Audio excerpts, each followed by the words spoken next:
Hello students. तो अब हम स्टार्ट करने वाले हैं एनिमल टिश्यू। प्लांट टिश्यू तुमने पार्ट 1 के अंदर पढ़ लिया होगा। अब हम देखेंगे यहाँ पर एनिमल टिश्यू के बारे में कि जंतु उत्तक अगर जो इंसान बने हैं, जो जानवर बने हैं, इंसान किसके अंदर आता है? साइंस की लैंग्वेज में इंसान के एक जानवर है। तो हम जो बने हैं, कोई भी एनिमल जो बना है, तो उसके अंदर भी तो कुछ टिश्यू यूज होते हैं। तो वो जो टिश्यू है एनिमल टिश्यू, वो कितने चीजों में बटा है, कौन सा टिश्यू क्या वर्क करता है, उन चीजों के बारे में हमें पढ़ना है। तो एक एक करके यहाँ पे देखेंगे। जो एनिमल टिश्यू है वो 4 हिस्सों में बटा हुआ है, 4 पार्ट्स के अंदर डिवाइडेड है। पहला है epithelial tissue, connective tissue, muscular tissue and nerve tissue. यहाँ पे हिंदी में अगर बात करें तो संरक्षी उत्तक, संयोजी उत्तक, पेशी उत्तक और तंत्रिका उत्तक। इसको तुम एपिथेलियल उत्तक भी यहाँ पर बोल सकते हो। तो एक एक करके इसके बारे में हम देखेंगे। यहाँ पे सबसे पहला हमारा कौन सा? एपिथेलियल टिश्यू, संरक्षी उत्तक। हम इसके अंदर ये चीजें हमें पढ़नी है कि कहाँ पे प्रेजेंट होती है, कहाँ पे ये पाई जाती है। इनका काम ज्यादा कुछ नहीं है, बस इसमें यही पूछा जाएगा कि where is the find epithelial tissue, connective tissue etcetera something. ठीक है, तो सबसे पहले कौन सा? एपिथेलियल टिश्यू, संरक्षी उत्तक। कहां पे पाया जाता है? तो outer layer of mouth, skin, lungs and digestive parts. जो हमारा जो मुंह है, लिवर है, डाइजेस्टिव पार्ट, जितनी भी चीजें होती है हमारे स्किन से, उस सबकी जो आउटर लेयर जो होती है, इसकी सबसे आउटर लेयर कौन सी होती है? हमारी एपिथेलियल टिश्यू की होती है, संरक्षी उत्तक। इसके नाम से समझने की कोशिश करो। हिंदी में संरक्षी मतलब क्या होता है? संरक्षण करना, मतलब उसको सेव करना, सिक्योरिटी प्रोवाइड करना। ठीक है, तो एपिथेलियल का काम क्या होता है? सिक्योरिटी प्रोवाइड करना। माउथ का सबसे बाहरी पार्ट होगा, स्किन का, लंग्स का क्या करेगा? सिक्योर करेगा उन चीजों को। अब ये जो एपिथेलियल है वो भी 5 पार्ट्स के अंदर डिवाइडेड है। तो एक एक करके हम यहाँ पे देखते हैं। सबसे पहला है एपिथेलियल का स्क्वैमस एपिथेलियम, जिसको हिंदी में कहते हैं सल्की एपिथेलियम। ये कहाँ पर प्रेजेंट होता है? तो ब्लड वेसल्स के अंदर and alveoli of the lungs. ये एल्वोली क्या होता है? क्लास 10th में जाके तुम पढ़ने को मिलेगा। अभी याद रख लो कि ब्लड वेसल्स क्या, जो हमारे बॉडीज के अंदर जो ब्लड फ्लो होते हैं एक जगह से दूसरी जगह पे, तो ब्लड वेसल्स रक्त वाहिकाओं में कौन सी टिश्यू यूज होती है? तो aqueous squamous epithelial tissue use होती है। ठीक, और एल्वोली ऑफ द लंग, जो हम रेस्पिरेशन करते हैं, जो ब्रीदिंग करते हैं, तो एक्सचेंज ऑफ गैसेस कहां पर होती है? हमारी एल्वोली के अंदर होती है। याद रखोगे एक्सचेंज ऑफ गैसेस कहां पे होती है? हमारी एल्वोली के अंदर होती है। एल्वोली जो होता है कहां पर होता है? ये लंग्स के अंदर होता है। तो उसके अंदर भी कौन सी टिश्यू यूज की जाती है? तो स्क्वैमस एपिथेलियल सल्की एपिथेलियम यूज की जाती है। रक्त वाहिका तथा फेफड़ों की कोशिकाओं में यूज की जाती है। फिर सेकंड है क्यूबोइडियल एपिथेलियम। क्यूबोइडल मतलब यहाँ पे कौन सा? घनाकार एपिथेलियम। कहाँ पे यूज किया जाता है? इन किडनी एंड सलाइवरी ग्लैंड के अंदर। कहाँ पर? किडनी और सलाइवरी ग्लैंड के अंदर यूज किया जाता है, वृद्धि तथा लार ग्रंथि के अंदर। फिर कोमलर एपिथेलियल, स्तंभाकार एपिथेलियम, ये कहाँ पे मिलता है? Intestine surface. जो हमारे पाचन के लार्ज और स्मॉल इंटेस्टाइन, दो तरीके होते हैं ना, बड़ी आंत और छोटी आंत। तो उन दोनों आंतों पे इंटेस्टाइन की जो सरफेस होती है, सतह होती है, उन दोनों वहां पर कौन सा प्रेजेंट होता है? कोलमनर एपिथेलियल टिश्यू प्रेजेंट होता है। यहाँ पे देखोगे ग्लैंडुलर एपिथेलियल, ग्रंथिल एपिथेलियल, ये कहाँ पे प्रेजेंट होता है? तो इन इंटेस्टाइन एंड स्किन, आंतों तथा त्वचा पर। तो यहाँ पर ये कभी कंफ्यूज मत होना कि यहाँ पे भी इंटेस्टाइन था, इधर भी स्किन था, तो एक टिश्यू यहाँ पर कितनी जगह प्रेजेंट है। तो हमारी बॉडी बहुत ही कॉम्प्लेक्स तरीके से बनी हुई है। तो बहुत सारे टिश्यू, बहुत सारे ऑर्गन्स मिलके कहीं ना कहीं छोटे छोटे सेल्स, बहुत सारे मिक्सअप यहाँ पे चीजें बनी पड़ी है।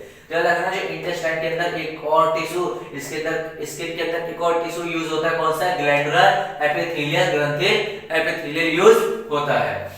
फिर ये थोड़ा सा इंपॉर्टेंट है, यहाँ पर इसको याद रखना है तुम्हें, इंपॉर्टेंट लिख लो यहाँ पर। एक्सिलेटेड एपिथेलियम, जिसको कहते हैं पक्षनाभि एपिथेलियम। यहाँ पे क्यों इंपॉर्टेंट है? क्योंकि इसका जो स्ट्रक्चर है, याद रखो कि कैसा स्ट्रक्चर? थ्रेड लाइक स्ट्रक्चर, धागे जैसी संरचना में उपस्थित होता है। कैसे? जैसे हमने सेल वाले में पढ़ा था ना, जो क्रोमोसोम, गुणसूत्र कैसे होता है? क्रोमोसोम धागे जैसे होते हैं। सेम ऐसा ही सिलेटेड जो एपिथेलियल है वो भी कैसा होता है? थ्रेड लाइक स्ट्रक्चर होता है, धागे जैसे की तरह मोड़ मोड़ के यहाँ पे हमारे इसमें टिश्यू के अंदर प्रेजेंट होते हैं, बॉडी ऑर्गन्स में प्रेजेंट होते हैं। कहाँ पर होता है ये? तो रेस्पिरेटरी ट्रैक्ट, वही जो हम रेस्पिरेशन सांस लेते हैं वहां पे प्रेजेंट होता है। ओविडक्ट, जो फीमेल रिप्रोडक्टिव के अंदर तुमने पढ़ा होगा, ओविडक्ट उसमें होता है। स्पर्म डक्ट के अंदर होता है, किडनी टेब्यूल्स के अंदर होता है। इन्हें देखेंगे श्वास नली, जो हम सांस लेते हैं उसके अंदर गर्भ नली, शुक्रवाहिनी तथा गुर्दे की नलिका।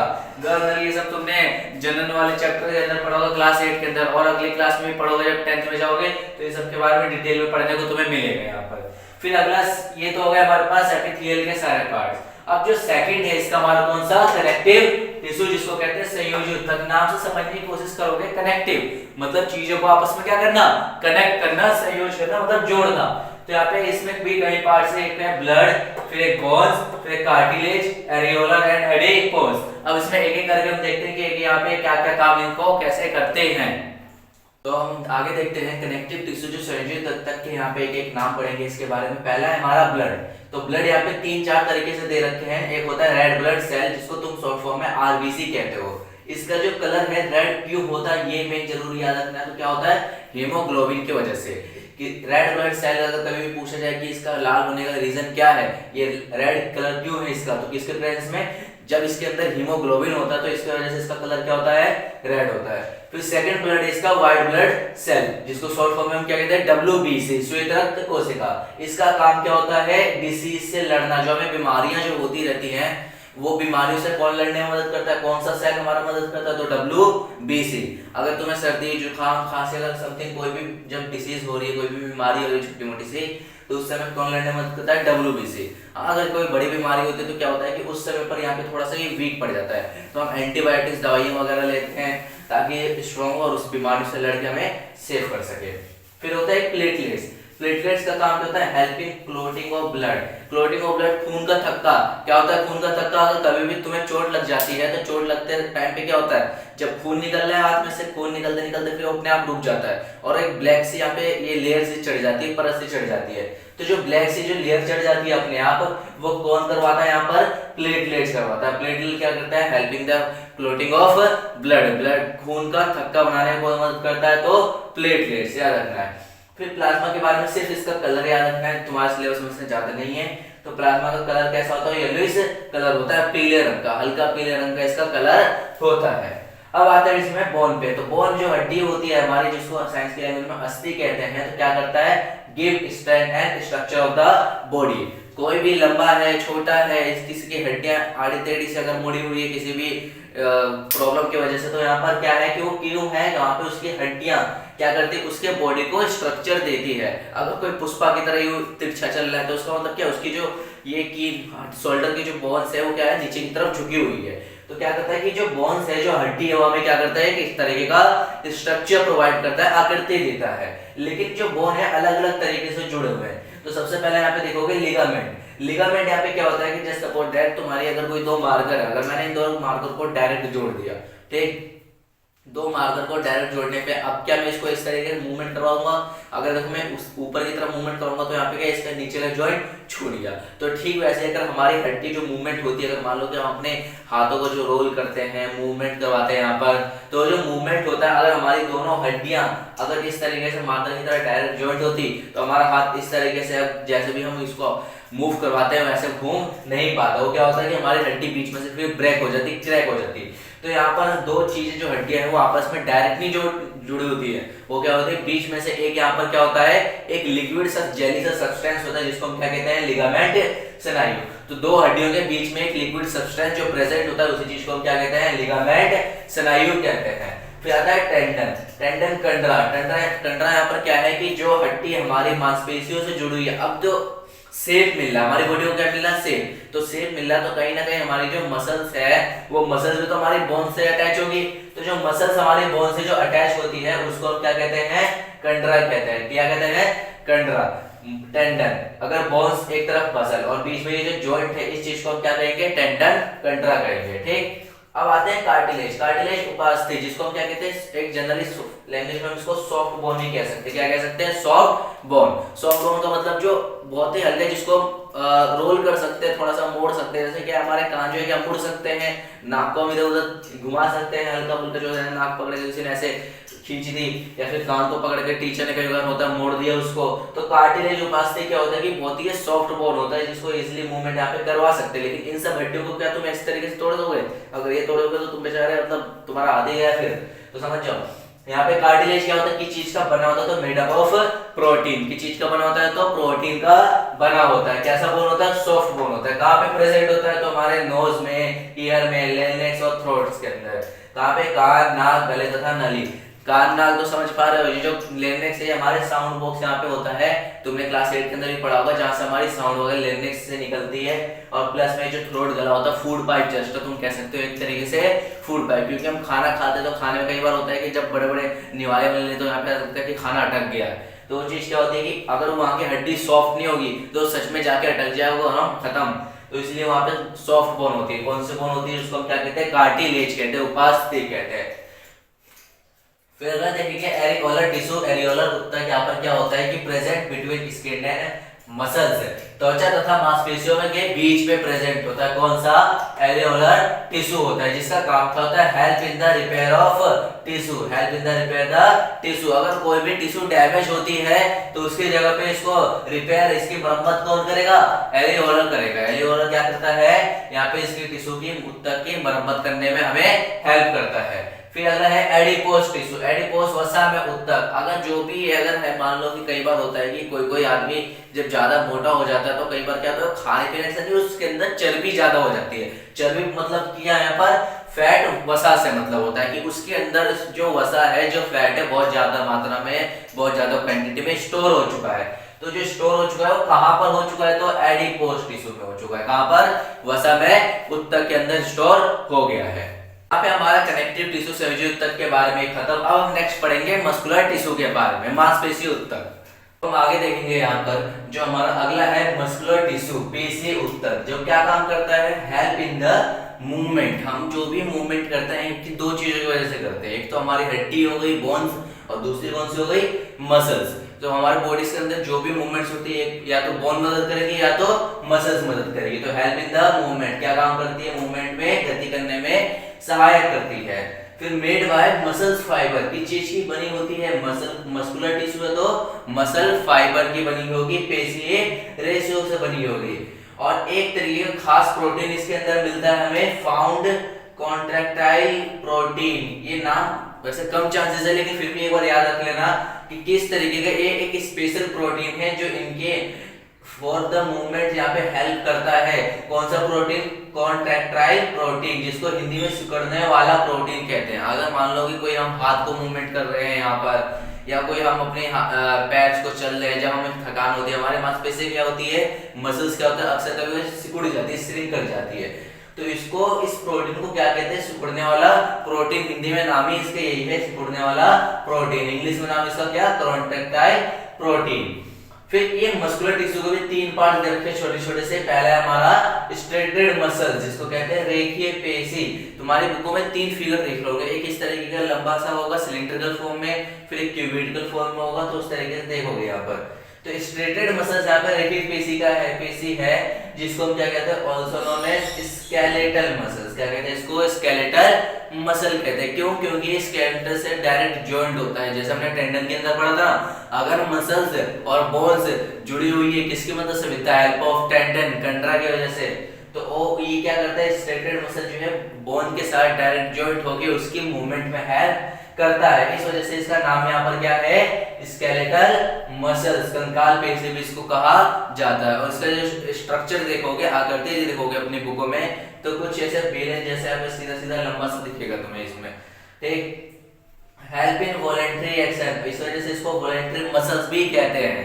वॉलेंटरी एक्शन होता क्या है? कुछ ऐसे एक्शंस, कुछ ऐसी क्रिया, अच्छी क्रिया जो हम अपनी तरफ से मूवमेंट करते हैं। अगर मान लो कि मुझे अपना हाथ मूव करना है, अगर मैं गोल गोल राउंड में अपना हाथ मूव कर रहा हूँ, तो क्या ये मेरे कंट्रोल में है? ऐसा तो नहीं कि मेरा हाथ अपने आप कहीं भी घूम के किसी को थप्पड़ मार देगा, ऐसा तो नहीं हो सकता। तो क्या वॉलेंटरी एक्शन, जो ऐसे मूवमेंट्स जो हम अपने आप से कंट्रोल कर सकते हैं, उसको हम क्या कहते हैं? वॉलेंटरी एक्शन कहते हैं, ऐच्छिक क्रिया कहते हैं। जो हम, हमारा ब्रेन जो हम अपने आप को कंट्रोल कर सकते हैं। अगर हमें कहीं जाना है तो अपने पैरों को मूव करवाएंगे, एक जगह से दूसरी जगह जाएंगे। ऐसा तो नहीं हमारा पैर अपने आप ही कहीं यहाँ पे इंडिया से पाकिस्तान अपने आप पहुंच जाएगा, है। तो इसको हम क्या कहेंगे? वॉलेंटरी एक्शन कहेंगे। इसी वजह से इसको एक चीज और कहते हैं, वॉलेंटरी मसल्स। ये पूछा जाएगा, वॉलेंटरी मसल्स क्यों कहते हैं? क्योंकि इसलिए क्या है? कौन सा वर्क करवाता है? वॉलेंटरी एक्शन हमसे करवाता है। फिर होता है हमारा अनस्ट्रेटेड मसल्स, आरेखित पेशे। इसका शेप कैसा है तो स्प्रिंडल शेप होता है, कुछ इस तरीके का, जो मैंने बोला अभी कुछ इस तरीके का यहाँ पे तुम्हारा शेप देखने को मिलेगा, कुछ ऐसा होता है यहाँ पे। अपनी बुकों में शेप देखोगे तो इसका नाम याद रखना तुम्हें, सिर्फ कैसा होता है, स्प्रिंडल शेप होता है, तर्करूपी संरचना। इसका हिंदी में नाम क्या है, तर्करूपी संरचना होती है। ये कैसे मूवमेंट में हेल्प करता है तो इनवॉलेंटरी एक्शन, अनैच्छिक क्रिया। इनवॉलेंटरी एक्शन, अनैच्छिक क्रिया का मतलब यहाँ पर क्या होता है, कुछ ऐसे मूवमेंट जो हमारे कंट्रोल में है ही नहीं। अगर मान लो कि सांस लेना है तो सांस के हमारे कंट्रोल में नहीं, अगर तुम ये कहोगे हाँ मैं तो सांस रोक लेता हूँ, तो वो सांस रोकना कंट्रोल नहीं हुआ, वो क्या करते हो, बहुत ही मिली सेकंड के लिए तुम रोक सकते हो। अगर ज्यादा लंबे टाइम के लिए रोकोगे तो बस खत्म, टाटा बाय बाय। तो वहां पर क्या हो जाएगा, इनवॉलेंटरी एक्शन, सांस का, आंखों का पलकना, जो हमारे आंख पलकते रहते हैं बार बार, ठीक है, ऊपर नीचे जो हमारे आईज होती है, उसमें दिल का धड़कना, ये जो होता है हमारा जो कॉन्ट्रैक्ट रिलैक्स जो होता है, तो ये सब कैसे मूवमेंट करवाते हैं, इनवॉलेंटरी एक्शन, जो हमारे कंट्रोल में बिल्कुल है ही नहीं। हमारे पेट का जो डाइजेस्टिव सिस्टम है, यहाँ पे पाचन क्रिया, वो भी हमारे कंट्रोल में नहीं है, तो इनवॉलेंटरी एक्शन करवाने में लगता है अनैच्छिक क्रिया, जो हमारे कंट्रोल में, हमारी बॉडी के कंट्रोल में नहीं है, वो सेल्फ कंट्रोल करता है, खुद से काम करता है। फिर एक तीसरा कार्डियक मसल्स, कहां पर होता है तो ये जरूर याद रखना है, हार्ट वॉल। कार्डियक के नाम से याद रखोगे। साइंस की लैंग्वेज में जो हार्ट दिल होता है उसको क्या कहते हैं हम, कार्डियक कहते हैं, हृदय पेशी। हिंदी वाले तो समझ जाएंगे, हृदय से नाम से हृदय पेशी। इंग्लिश में ध्यान रखना, कार्डियक मतलब कि हार्ट के बारे में बात हो रही है, ठीक है। तो कहां पर होगा ये, हार्ट की बात हो रही है तो हार्ट के अंदर ही होगा, दिल के अंदर ही होगा, हमारे सतह पर होगा। Help in the contract and relax. अब क्या होता है कि तुम जानते हो कि हमारा जो हार्ट है वो पंप करता है, तो पंप कैसे करता है, एक बार इस तरीके से यहाँ पे एक तो कॉन्ट्रैक्ट होगा, फिर रिलैक्स होगा, फिर कॉन्ट्रैक्ट होगा, फिर रिलैक्स होगा। तो ये क्या करता है, कॉन्ट्रैक्ट और रिलैक्स के अंदर हेल्प करता है संकुचन और प्रसार में, मतलब कि ऐसे याद रख सकते हो, help in the pumping of blood. कौन सा टिश्यू करता है यहाँ पे, कार्डियक मसल्स करता है, ठीक। लास्ट हमारा है नर्वस टिश्यू, तंत्रिका उत्तक, जिसका काम क्या होता है, send message body to brain. इसकी जो लेंथ होती है 1 मीटर होती है, याद रखना इसकी लेंथ कितनी होती है, 1 मीटर। ये हमारी बॉडी में मिलियंस ऑफ के नंबर्स में फैला हुआ है। अब कोई भी इंफॉर्मेशन होती है तो हमारे पूरे बॉडी से लेकर ब्रेन तक, या ब्रेन से लेकर बॉडी तक कौन पहुंचाता है, रिफ्लेक्स कौन करवाता है, तो नर्वस टिश्यू यहाँ पे करवाता है, तंत्रिका उत्तक करवाने में मदद करती है। अगर मान लो ये तुम 10th में जाके इसको और अच्छे से डीपली पढ़ोगे, तो अगर फॉर एग्जांपल बताता हूँ कि मान लो तुम गर्म पानी में हाथ डालते हो, तो तुम्हारा जो यहाँ पे सेंसरी ऑर्गन है, हाथों में, जीभ में, कान में, नाक में, सब क्या सेंसरी ऑर्गन ऐसा वर्क करते हैं। तो अगर तुमने गर्म पानी में हाथ डाला, तुरंत हटा लिया, तो उसका मैसेज इतनी जल्दी कौन लेके गया हाथ से ब्रेन तक, तो ये होता है हमारा कौन सा, नर्वस टिश्यू, जिसके अंदर क्या प्रेजेंट है, न्यूरॉन। इसका पूरा नाम ये जो मैंने स्ट्रक्चर बनाया, इसका नाम क्या है यहाँ पर, न्यूरॉन, ठीक है, जिसको तंत्रिका तंत्र कहते हैं, जिसको क्या कहते हैं, तंत्रिका तंत्र। इसकी लेंथ कभी कभार पूछ ली जाती है, तो लेंथ याद रख लेना, 1 मीटर होती है इसकी लेंथ। कितनी होती है, 1 मीटर। जब बुक पढ़ोगे तो उसमें मिल जाएगा। तो यहाँ पे क्या, send message to body to brain, पूरे बॉडी से लेके एकदम स्पीडली के अंदर यहाँ से मैसेज लिया, तुरंत लेके जाएगा ब्रेन तक, और ब्रेन से लेके वापस आएगा कहाँ पे, हमारे रिफ्लेक्स करेगा, हम हाथ हटा लेंगे गर्म पानी के अंदर। ऐसा ही तो होता है, गर्म पानी में हाथ डालो तुरंत हटा लिया। तो इतनी जल्दी सोचो हमारे बॉडी में कैसे काम कर रहा है यहाँ पर, ठीक है। 10th में जाके उसको और डीपली पढ़ोगे कैसे काम करता है, किस किस प्रोसेस होता है और कितनी तेजी से क्यों काम करता है, ठीक है। यहाँ पे रिफ्लेक्स आर्क होता है, या जो हमारे इसमें होता है मैंडुला वगैरह, इसमें कई सारी चीजें प्रेजेंट होती है, जहाँ पे ये सारे एक तरीके से अलग अलग पार्ट्स के अंदर अलग अलग तरीके से वर्क करते हैं। फिर देखोगे यहाँ पे कुछ ये फिगर तुम्हें जरूर याद रखना है, पेपर में आ सकता है। तो ये हमारा न्यूरॉन का फिगर है, तंत्रिका तंत्र का फिगर है। जो सबसे ऊपर ये जो इसके बाल से दिख रहे हैं रेशेदार, इसको हम कहते हैं डेंड्राइट्स, हिंदी वाले याद रखोगे पर्वत, ठीक। इसके बीच का ये जो स्पेस है, ये अंदर का, इसको कहते हैं सेल बॉडी, कोशिका का है। फिर जो सेंटर न्यूक्लियस, केंद्रक, ये जो लंबी सी ट्यूब से जो नली से जा रही है उसको कहते हैं एक्सॉन, तंत्रिकाक्ष। और लास्ट वाला जो है नर्व्स एंडिंग, तंत्रिका का अंतिम सिरा। 10th में जाके इसको पढ़ोगे कैसे कैसे क्या क्या प्रोसेस होता है। नॉर्मली अभी सिंपल से बताता हूँ। कोई भी अगर मान लो कि हमने गर्म पानी छुआ, तो गर्म पानी का मैसेज सबसे पहले कौन लेके आएगा, तो डेंड्राइट्स। सबसे पहले मैसेज कहाँ जाता है, तो डेंड्राइट्स पर्वत के पास जाता है। फिर वो जो मैसेज है अपने बालों से कहाँ ले जाता है, अपने शरीर के अंदर, मतलब कि सेल बॉडी के अंदर, कोशिकाएं के अंदर। न्यूक्लियस का काम होता है सिर्फ उसको एनर्जी प्रोवाइड करना, सिर्फ उसको ऊर्जा देना। फिर वो मैसेज कहाँ जाएगा, ये जो पतली सी ट्यूब से इसके अंदर से यहाँ से निकल जाता है, जिसको हम क्या कहते हैं, एक्सॉन तंत्रिका, और ये कहाँ पे चला जाएगा, नर्व एंडिंग पे, और फिर ये हमारे ब्रेन को सिग्नल देगा, लेकिन डायरेक्ट नहीं देगा, और भी बीच में कुछ प्रोसेस है इसके बाद का, वो तुम 10th में पढ़ोगे। तो फिलहाल 9th तक का तो फिर सिर्फ यही प्रोसेस है कि सबसे पहले मैसेज कहाँ से आया, डेंड्राइट्स, फिर कहाँ जाएगा, सेल बॉडी, सेल बॉडी से एक्सॉन, एक्सॉन से नर्व एंडिंग, प्रवर्त कोशिकाएं, तंत्रिका, तंत्रिका, तंत्रिका का अंतिम सिरा, बस इतना है। तो एनिमल टिश्यू तुम्हारे यहाँ से खत्म होता है। अब हम मिलते हैं नए वीडियो में नए चैप्टर के साथ। अच्छा लगे तो लाइक करें, सब्सक्राइब करें, शेयर करें अपने दोस्तों के साथ।